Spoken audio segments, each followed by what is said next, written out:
fait des spéculations boursières. Bon, un peu ce que nous avons vu avec, avec le plus riche d'Afrique, que vous aimez tant. Voilà. Alors, Dangote, c'est vraiment, comment on peut dire, il mène une spéculation à l'américaine. Bon, donc c'est une richesse au fond qui repose sur rien. Ça fait des années Dangote ne réalise pas de bénéfices dans ses cimenteries. Alors que l'ensemble des cimenteries, ce n'est que prendre... bon. Le problème, c'est quoi? C'est qu'il donne 9,5 naira pour chaque action. Que la société perde, réalise des bénéfices ou perde de l'argent. C'est trop facile comme ça. Quand c'est lui qui a le plus grand nombre d'actions. Le pire, c'est quoi? La raffinerie de pétrole. Roy te dit qu'au total, il vaudra 25 milliards de dollars. Il n'y a aucune société qui raffine le pétrole dans le monde, qui n'extrait pas lui-même le pétrole. Il va prendre le pétrole où? Puisque l'État du Nigeria a déjà... La Chine a aidé le Nigeria à construire ses raffineries de pétrole. Il y a 8 raffineries de pétrole aujourd'hui qui appartiennent à l'État du Nigeria, financées par la Chine. Et comme par hasard, puis vous savez, Dangote avec les Soros, Bill Gates et tout ça, comme par hasard, on vient, on dit, ah non, il faut que tu luttes contre la tomate chinoise au Nigeria. Ça a duré combien de temps, l'usine de tomates? Avant de se rendre compte qu'il n'avait pas de tomates. Donc, c'est pas parce qu'on s'appelle Dangote qu'on met l'usine de tomates et ça marche.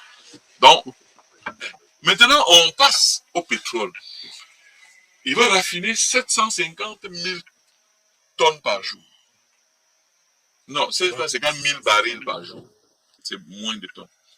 Le gouvernement du Nigeria dit, je peux te livrer 350 000 seulement. Parce que lui-même raffine 460 000 barils par jour. Donc le gouvernement raffine déjà. Mais on nous a dit, ah non, pour éviter que le Niger importe, la Chine avait déjà résolu le problème du Nigeria.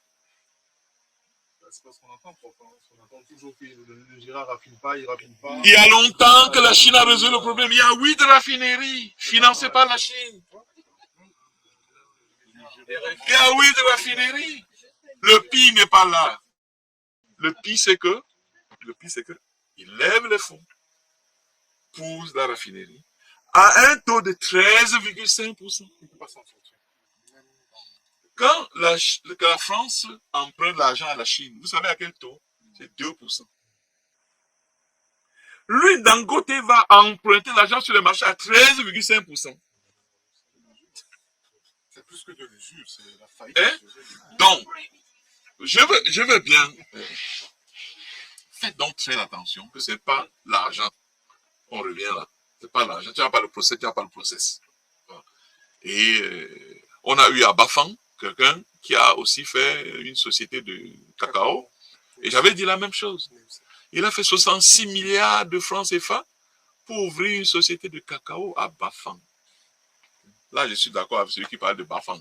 Là, Bafang n'est pas indiqué. Il n'y a pas de champ de cacao à Bafang.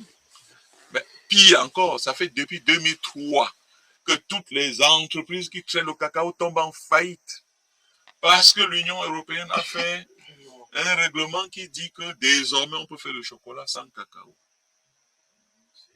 2003, ça fait 20 ans aujourd'hui. Elle est disponible. Hein, 2003, ça fait 20 ans. Comment ça fait 20 ans que vous n'êtes pas au courant? L'État du Cameroun, le Premier ministre, ils ne sont pas au courant parce qu'ils portent l'argent pour mettre dans la société. C'est le Premier ministre qui est parti inaugurer une société que j'ai dit le jour là que ça avait 3 ans pour fermer. Parce qu'on connaissait l'information. Quand vous prenez le Nutella, ce n'est pas le cacao, ce sont les amandes. Et les amandes, c'est 50 tonnes à l'hectare. Le cacao, c'est 300 kilos à l'hectare. Il n'y a pas match. Et les amandes, c'est un cycle beaucoup plus court que le cacao. Le cacao, c'est bien sûr, c'est un cycle beaucoup plus court. C'est 3-4 mois, un truc comme ça. Voilà. Donc, il y a ces informations. Vous aussi, réfléchissez un peu.